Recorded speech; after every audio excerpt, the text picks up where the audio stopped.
Prise en tenaille entre l'Égypte et Israël, la bande de Gaza étouffe. Le blocus instauré en 2007 par les deux grandes puissances voisines paralyse l'activité économique et les agriculteurs peinent à cultiver leurs terres et à assurer une production suffisante pour les 2 millions de Gazaouis.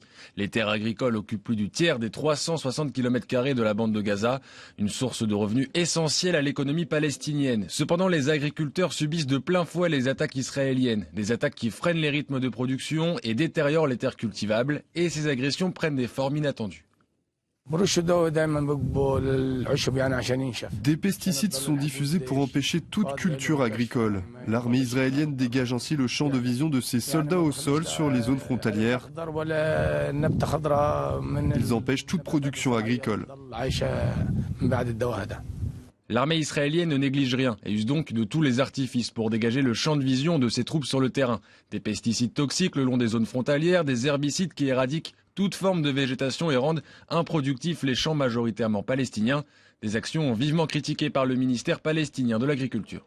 Normalement, les occupations israéliennes ont l'habitude de détruire toutes les infrastructures agricoles, surtout dans la zone tampon.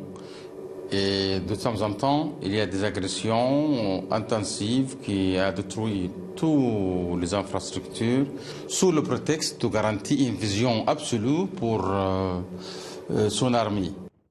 Malgré les condamnations de principe du ministère de l'Agriculture et les demandes de soutien à la communauté internationale, Israël persiste et continue son travail de sape de l'économie palestinienne. Les infrastructures, les sites de production agricole, rien n'échappe à cette politique de la terre brûlée.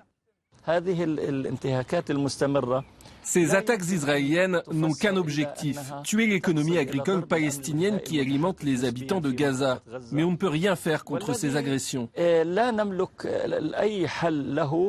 11% des Palestiniens sont des agriculteurs. Chaque attaque, chaque atteinte au potentiel agricole dans la bande de Gaza, le grenier de la Palestine, est un coup de plus porté à toute la population palestinienne qui lutte déjà pour sa survie.